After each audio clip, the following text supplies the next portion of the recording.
උකුල ලැමහස මලවි කරලිය.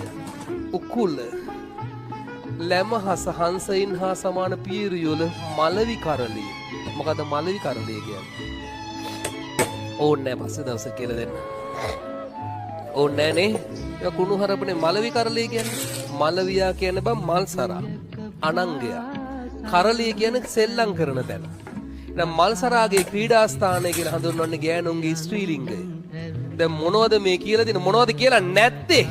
අර හිරට කොටට තදට ඇදලා පස්ස විතරද? උකුල ලැමහස මලවි කරලිය ඒ සියල්ල දුහුල් සලුවකින් වහලා තියෙනවා. විනිවිද පේන දුහුල් සලුවකින් විවර කෙරුවා මනස්සලෙලුන්.